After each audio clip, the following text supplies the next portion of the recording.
Hello, everybody. Welcome to the Write or Die Show. I'm your host, Randi-lee. On the show, we interview other writers and we talk about mental health from their personal journeys. If you have not already hit that like and subscribe button, go ahead, do that now so that you never miss an episode. Hello, everybody, and welcome to this drizzly sort of day. At least for me, it is. And my cat, I did not know she was in here, and now, well, she's just going to guest with us as well. So let's welcome our actual guest, not Miss Black Cat here, who is wonderfully cute, but Leslie. Hello, how are you? I am doing great, Randi-lee. How are you doing today? Other I than am. being wet. Other than being wet. Other than wet, I'm pretty good. Definitely got my grandson to school late, but that's okay. He made it. So, it's a win. It's one of those days. Just one of those days. So tell us a little bit about who the heck Leslie is. Well, if you would have asked me that question, let's say 8 years ago, I would have answered it very differently than I am today. Leslie today is an amazing, interesting person who has made friends with her feelings and is now comfortable with letting other people know what she needs and what her desires are. And if they don't want to line up with her needs or desires, you know what? That is okay because I'm not in control of them. Leslie is now somebody who is extremely curious about helping other people learn how to become friends with their feelings and their emotions so they can begin to live their very best lives and stop sacrificing themselves on the altar of everybody and everything else. Wow, you came prepared for this question. You were like, I got this. Wow. I listened to you. I listened to you. That's good. Yeah. So many people, I'm like, I need a little more there. So awesome. And I think that you are definitely an interesting and amazing person. So we're going to hear more about that. Though, for those who are listening and can't see this, you have so many like plaques and pictures and stuff behind you. It's very drawing my attention. I like it. Well, the plaques are my husband and son and youngest son's fishing trophies. They fished in the Texas Oh, State Bass Tournament for decades, literally. And so you have to put those things somewhere. And then the yeah. big photo is my grandfather. But of course, I'm also, just like you, I'm surrounded by my books. Yes, I'm seeing lots of books there. We're going to talk about books at the end, but I do see that. I love the setup. I'm always like, "Oh, is my setup okay?" But then I see your setup. I'm like, "It looks good." So that makes me feel better about my setup. Yeah, I like it.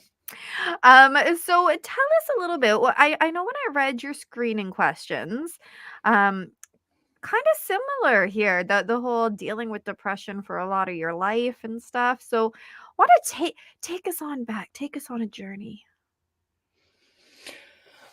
Well, let us do the Cliff Note version. Okay. Yes. It's still a journey. It is still a journey. It's still a journey. But the Cliff Note version is about 6 years ago, I hit what I like to call a tsunami moment in my life where, that giant tsunami came and it slammed me down to the bottom of the Marianas Trench. I like And that I, term, I tsunami moment. realized, I realized that I could keep going the way that I was going, or I could make a decision to become healthy mentally, physically, and emotionally. And in that moment, I made the choice to get healthy mentally, physically, and emotionally because I didn't like what I was seeing for my future. And as I went on that journey to discover what healthy mentally, physically, and emotionally meant, I was reflecting on my past, and I suddenly realized that most of my life I had actually been severely depressed. Mhm. I also had spent a good portion of my life, denying what I really felt, speaking up to take care of what it was that I needed in order to take care of myself. And I'm not talking about physically, I'm talking about emotionally. Yeah. And as a consequence of having learned very well how not to speak up for myself, how to set my own needs, desires, wants, and all of that stuff aside, I had taken up a relationship with what I like to call my drug of choice, which was food. Yes. It is often um, a drug of choice, but people don't see it that way a lot of times. And the more I'm talking to people such as yourself, the more I'm like, yes, finally, we're talking about how food is addictive and also is that same kind of fill the void, fill that missing whatever, as opposed to doing street drugs, but it's still quite addictive. Well, what I came to understand was the overeating, the sneak eating, the binge eating, the, tearing the pantry down and consuming everything that's in there, eating, would set off two emotions that I was very, very comfortable with: shame and anger. And Mm. it was easier for me to feel shame because I'd grown up, being told how many times you should be ashamed. You should be ashamed. Yeah, it's actually interesting as you're saying that because I've heard that, "Oh, you should be ashamed of yourself," that kind of thing, but when you said it just now, "Be ashamed," right? When you actually stop and think about it, you're telling whoever you're saying it to, you're telling them that their being, their person, their who they are is shame, and they are they're not worthy. Exactly. Dang. So, how did you said it was 6 years ago you had that moment, right? Hmm. So, how did that moment kind of happen? That moment happened because of what I like to call a wash, rinse, repeat moment. And I talk about this in my most recent book, The Journey from Failing to Healing. Just for a tiny smidge of background, my mother died 40 years ago this year, Oh, and wow. she died 2 weeks before my oldest child, her first grandchild, was born. Aw. And I didn't, how do you grieve that? When Yeah. everybody, your husband's family and all that stuff are very excited about having this child, and here you are struggling between those moments. So I didn't grieve that for over 30 years. 6 years ago, what the tsunami was that my oldest son and his wife decided they did not want to have a relationship with me for whatever reason. It doesn't make any difference. But they had a child, their first child, my first grandchild. Mhm. And so I was thrown into that place where I'm balancing between, all those many years ago of losing my mother and, the my first child. And then here I was repeating essentially her life, in that I was not part of their life as this child is born, brought into the world. And that was when I thought, I'm absolutely drowning. And I tell people the only thing that kept me from doing What is going on here? Internet. something, going through their life. Am I back? Yes, there we go. Okay, something happened. Anyway, the only thing that kept me from doing something to myself was the thought of my children living their life without me in it, as I How had many lived. children do you have? I have three. 3. Okay. Yeah. That is a pretty, good reason, and I hear that a lot too, that you find one thing. So I remember ooh, this is going back quite a few years, maybe 10, maybe not quite 10, maybe like 8 years. Anyways, at work, I was working as an employment counselor at the time. They sent a bunch of us to assist training, so that's the, suicide prevention training, and one of the big things that stuck with me that they explained was when you are talking to somebody who is considering or planning suicide, try to get them to think of one reason, just one, why not to. Who is depending on you? And in your case, your kids. And then for some people, like during this training, they were saying, what even if they have a pet, even if they have a dog, who's going to take care of your dog after? Do you want them to go to the pound? They depend on you. And I'm like, wow. So it's always stuck with me that help them find that one small person or thing that's depending on them, their reason. And that I just kind of had a flashback moment when you said that. Mhm. Well, and that's critical. And I had on this particularly bad day, I made a phone call, and this person said to me, I want you to write down 10 things that you're grateful for. I was like, oh, that sounds so stupid. She said, no, no, no, just write down 10 things you're grateful for. It took 8 hours for me to write down 10 things I was grateful for. 10 is a And, really high number. but the thing was, I wasn't writing down philosophical things that I was grateful for. I was writing down simple things. The sun came up today. Yeah. But it took 8 hours. And I say that, I share that with people so that they can recognize that when we are struggling, when we are really, really struggling, if we can just hold on for one tiny second, yes, 10 is a big number to come up with things that you're grateful for. But what I discovered is that my mind was flipping focus. It was constantly going back to where I was really wanting to go, to trying to come back to, okay, what am I grateful for? And just coming up with little teeny tiny things. And by the time I got to that 10th thing, it was okay. I was out of what I would call out of crisis in that moment. Yeah. I've heard of people doing a gratitude list. Normally they do 3 things. That's why I was like, "Whoa, 10." Um, but I know somebody again, it was quite a few years ago, and she was posting hers on Facebook. I think she was trying to, like, get other people to start thinking about that thing, and yeah, it was she would do 3 things every day, and it was those simple small things, like, "It is sunny outside today," or one of the other ones I really liked was, "My clothes are warm from the dryer." That feeling, oh, I love the feeling of clothes fresh from the dryer.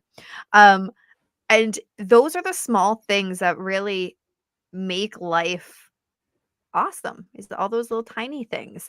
And I read a book recently, and she was just on the show. Anyways, guys, you'll see my book review. It's one of the more recent ones because I cannot think of the name off the top of my head. But in her book, it was I can't even think of her name. It's one of those days, but she was the one that her husband had died by suicide and he Oh, was the I was just doctor. listening to that Yes. episode. So in Yes. her book, um, she lists because a lot of her book is her journal, she lists a lot of those gratitude things. And that is what she said helped her get through a lot of the grief. So it really does help through a grieving process, through when you're feeling really low, when you're feeling depressed, when you're feeling of hurting yourself. Like it has a lot of good meanings. And the one that stuck out to me in her book specifically was I got the walk with my dog today. And I'm like, yes, I love walking my puppies. So, again, it's not just a silly thing to say to do. It actually has a lot of value in it. Well, it helps you switch your brain from ruminating on the things that are out of your control. And part of the journey or part of what I discovered on the journey was I'm only in control of me. I'm not in control of anybody else. And so to help me remember and to pull back on who I am in control of, if I can focus on what I am grateful for, well, then that helps me release that attempt to control somebody else. But when we recognize that we're only in control of ourselves and we're not in control of anybody else at all, then we can start doing something about the things that we are in control of. And Mm. the thing that I really like about what you are doing is you're not afraid to call out, this emotional health issue.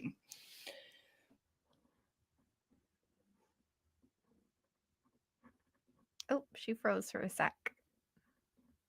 The Oh. pretending going on. So you had just This internet, froze for a sec. yeah, I know.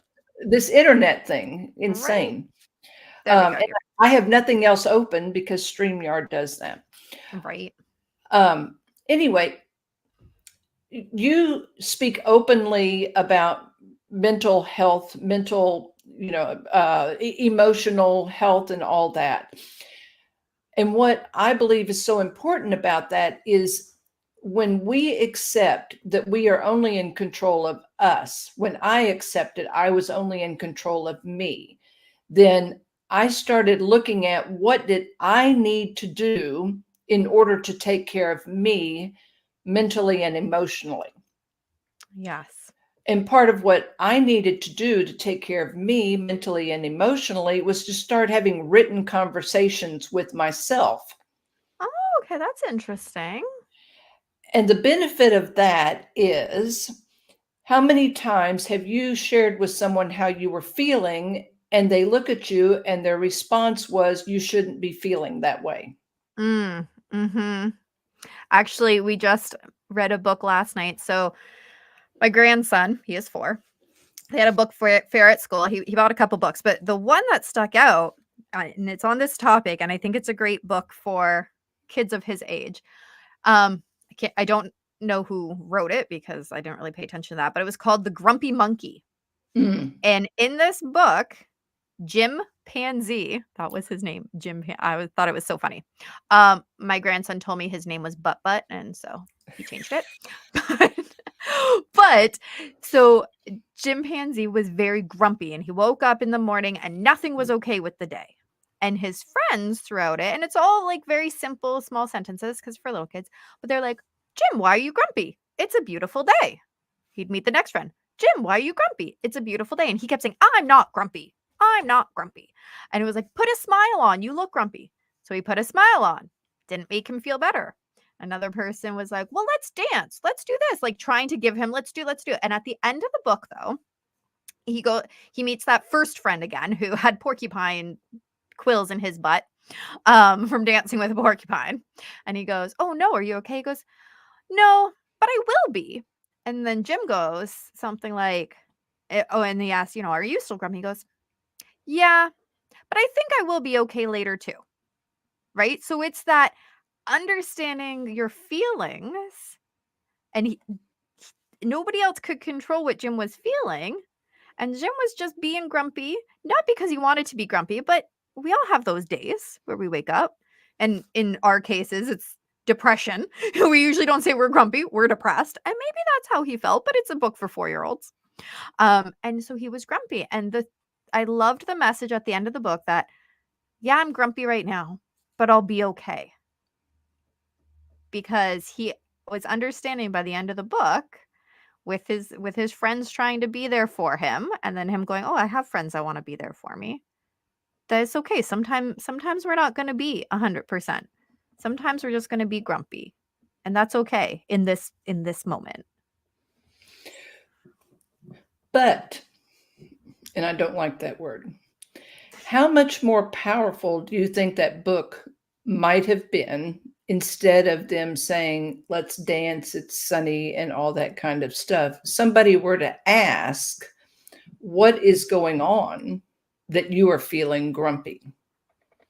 Yes. Well, he kept denying that he was grumpy until the end. Okay. So, Well, but yeah, exactly. That's because But it's true. what I discovered was that I was desperate for somebody to hear me. Yes. And as a consequence, I was constantly talking. But because it is not societally appropriate to complain about your thoughts and your feelings and all that kind of Mhm. stuff. It's just not appropriate. And besides, who has time to listen to it? So I started writing. And what I realized was the most powerful writing that I was doing for me was having that written conversation. What is really going on right now? Oh, okay. So this is what's really going on. This is what I'm really feeling in this moment. And then I would write, well, of course you feel that way. Why wouldn't you feel that way? Validation. Yes. And sometimes I would even say, what is this reminding you of?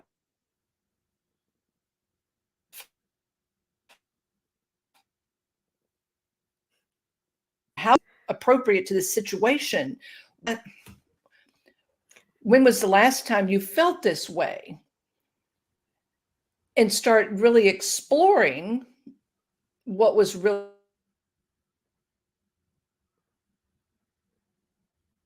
going on. With myself, I've got a stack of notebooks. Some people will say this is called journaling. I don't like that word. I call it writing in notebooks. Well, I don't reread my conversations either. no, I never did. The reason I would say it's a little bit different than journaling is because it's a conversation. Journaling's usually just like one-sided, whereas if you write something and then you're posing a question back and then you're answering that question, right? It's more of a conversation than just like a straight up journal. Um, but either way, whether you call it a journal or writing in a notebook or conversation with yourself, whatever you call it, there is help in it. There is actual proof in it that it works. Like so many people on this show talk about whether they name it journaling or just writing or whatever term they use for it. It is one of the top ways of helping through their mental health, their mental illness time. And I've had people say, why write it? And what I realized when I just let the thoughts run in my head, it was as if the hamsters were all on wheels and they were, Hmm. high on coffee. And so as I started having the written conversations, the hamsters were getting off the wheels. And now I'm on a mission to send all the hamsters back to the market and put them in business. Mm. Well, that's just it. When It's you're, down there on paper. yeah.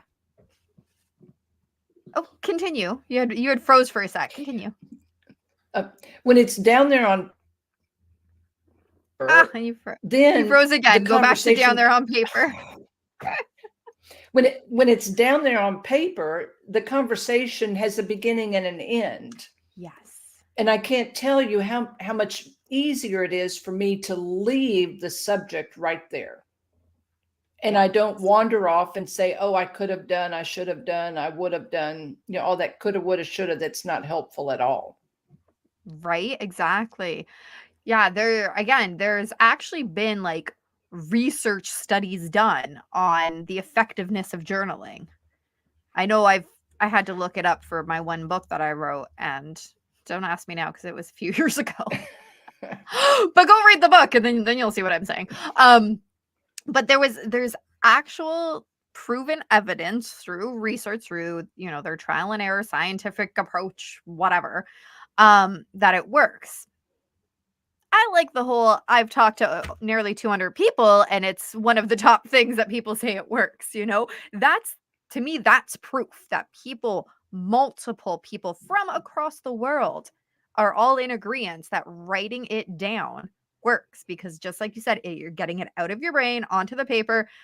The hamsters can stop spinning. I love that analogy. Well, the other thing that I came to understand, as I mentioned earlier, I was desperate to talk. I was desperate for somebody to Yes. hear me. As I started having these written conversations with myself, regardless of the time of day, because who is available to you 24/7? Who Right. doesn't care if you're talking about the same dadgum thing for the millionth time? Ooh, my cat. But actually, your cat will get bored and they will go off. But my point is, there is one person who is available to you 24/7. There is one person who doesn't care if you're talking about the same dadgum thing for the millionth time, and they still answer with kindness and with caring and with interest. So having that written conversation with my very best friend in the whole wide world, and that person is the person who stares back at me when I look in a mirror, as long as I'm in a room by myself, I started feeling very heard. My feelings were validated, even though I am the one who is validating them.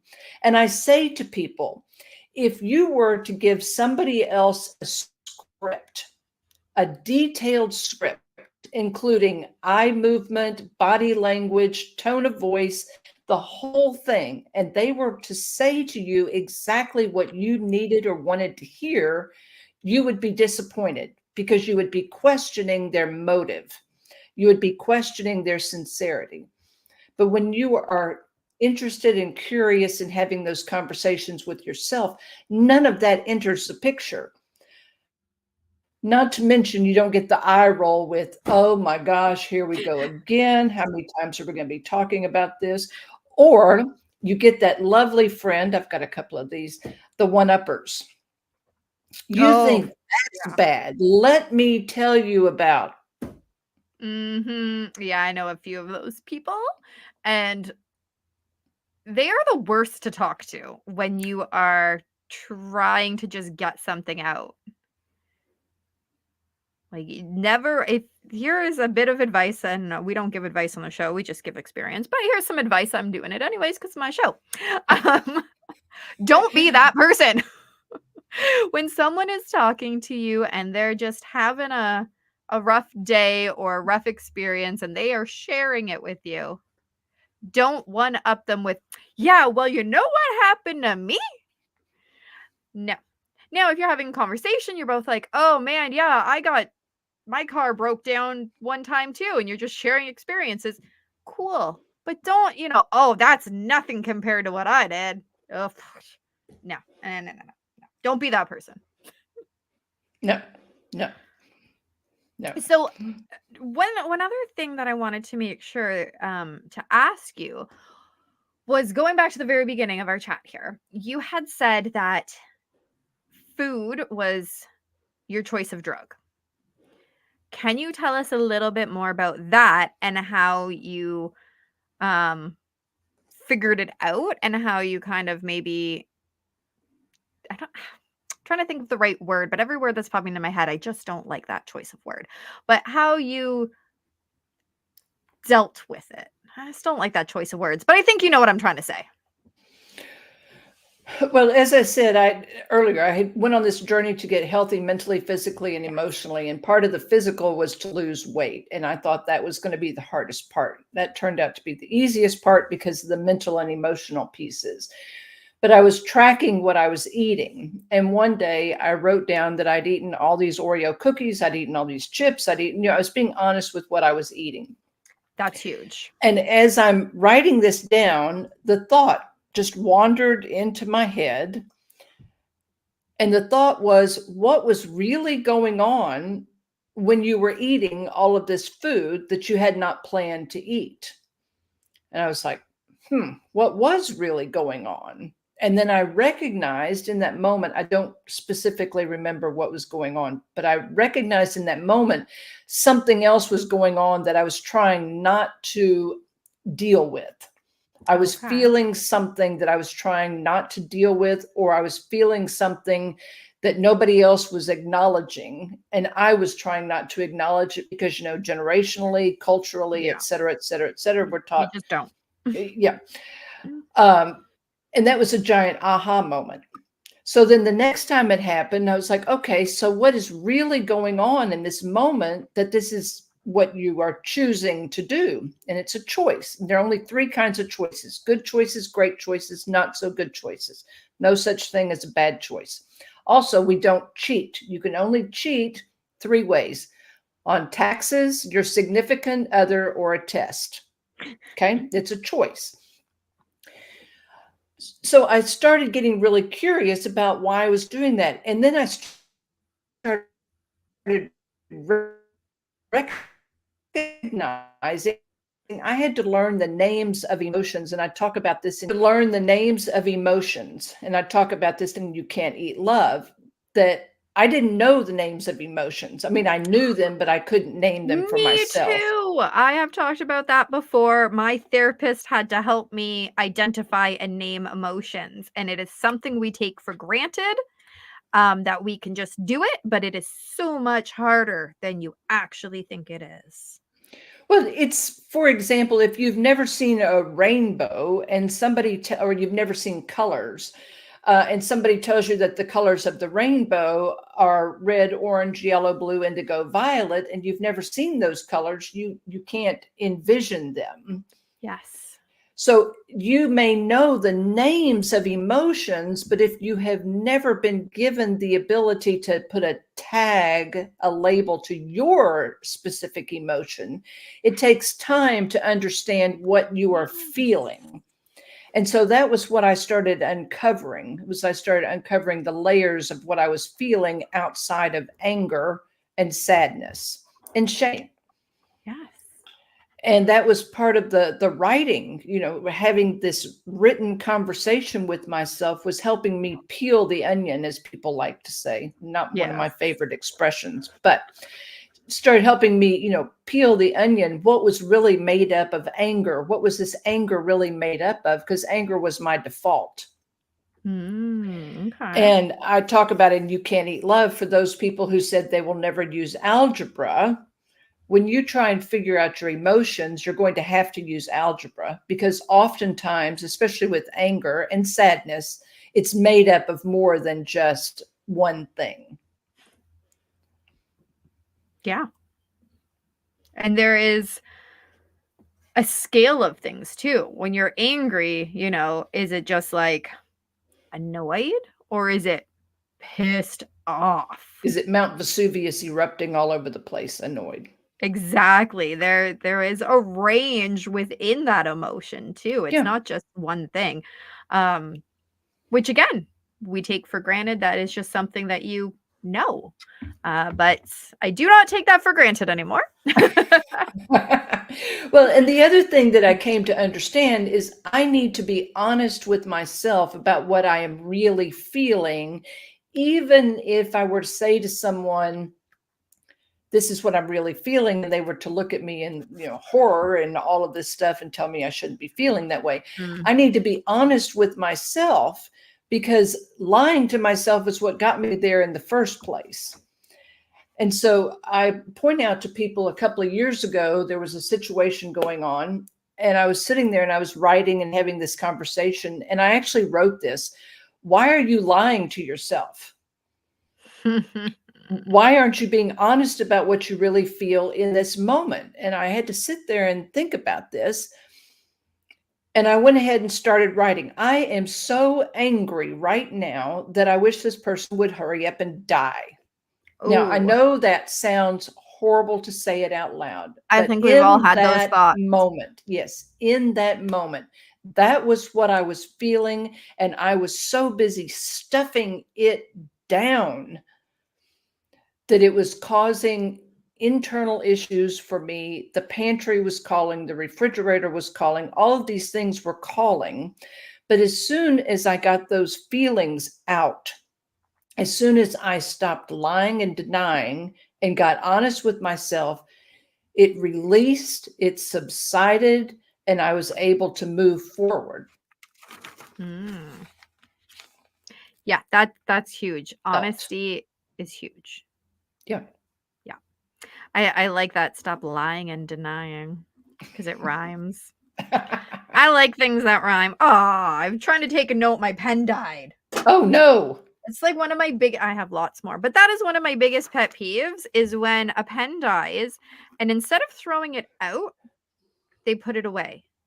And then you pick it up and I'm like, "Why isn't this pen thrown out?" That's totally off topic, but such a big pet peeve. So, You know what? It is. yeah. Now I can't even remember where I was. There we go. It, I've written it down now. Lying and denying. Well, stop lying and denying. So it sounds like you've come such a long way, which is amazing. And what is one thing that you would share with somebody right now that is lying and denying themselves? 'Cause I like that term. If you feel like you are having to stuff something down, if you feel tension when you are discussing a situation or thinking about a situation, that tension is telling you that you are lying and denying what you are really feeling. When we are honest with ourselves about how we feel relaxed. We don't feel tense. We don't have those straw that broke the camel's back moments. Yes. Those are the worst moments because it's like when you shake a pop can, that's you hiding it, pushing it down, pushing it down. Then you the top and you go and it's only funny if you're shaking it up so your husband can open it and get all messy outside where Outside. you don't have to clean it up. I love how we're both on that outside. But it is not a good way to actually live your life by shoving it down and down and down. So tell us about, well, I mean, you've mentioned the title of your, I'm thinking this is the most recent book, the You Can't Eat Love. No, you Can't Eat Love has actually been out for over 3 years. Oh, okay. But that's just your big push that you like to talk about. But that is my main book, and everything Oh, else is either the backstory or supplement to it. The journey from okay. failing to healing is the backstory to You Can't Eat Love. Talks about, the journey that I went on to rediscover who I was, that Yeah. I really am an amazing person. I agree. And then the next book that I'm working on that'll be out in August is called What Uh-oh. You froze. Say the title again. The next book is What Color is My Shirt, which is about learning to trust your emotions. Ooh, that'll be a good one. Yeah, because that's hard to do, to trust them. Actually, I was at my regular job and somebody called and was crying and she was saying, "I'm sorry, I'm crying." And I said to her, I said, "Never apologize for feeling your feelings. Never do that." How you feel is how you feel. Exactly. Nobody else gets a vote. Yeah. Like it's fine. It is getting so dark. I looked out the window and I just said, "Ooh, it's called storm." Again, totally off topic, but oof. You're getting the Um, storm that we got the other day. well, thank you so much for that. Oh, you're most welcome. I don't think I like you anymore. Um, so so where do people get a hold of your books? The easiest place to find me, my books, and anything else about me is on the website, which is youcan'teatlove.com. There are links there to all the places to get the books, including Amazon, which all the books are on Amazon. Awesome. And would you say that people should read You Can't Eat Love first before they read some of these other ones that are the backstory? Not necessarily. I mean, they all stand alone. Yeah, but if somebody was like, "I'm gonna read them all," would you recommend it in that way? It would probably be an easier read because You Can't Eat Love. You really get more of, the conversational you and me like we're having right now. Okay. I've had people tell me after they've heard me on a podcast, they said, you sound exactly like you sound. The journey from failing to healing is a little bit more deep, Okay. personal, thought-provoking. Okay. So it would Depends probably be what style you easier. like. Yeah, yeah. Okay, cool. I love when it is like a nonfiction book and it is written in a conversation. Like I'm just sitting down and I'm just going to tell you how my day went. Those are my favorite kind of nonfictions to read. Um, That's how I write too, generally. It's just I'm just writing like I'm talking. So you either love them or you hate them, but that's how my style is too. So I like that style. And I'm sure all these links are also on your website, but where do people follow you? They can follow me Facebook, Instagram, LinkedIn. I think I'm even on Twitter. I don't do too much on Twitter. I'm even on TikTok. I've done a couple things on I love TikTok. TikTok. Our famous Not my co-host, strong suit. Not my strong suit. our famous co-host over here who is purring and laying on my arm. She, as well as the rest of my animals, have their own TikTok. Oh, how fun. It is adorable. They have far more followers than I do, but I mean, they're cute animals, so obviously.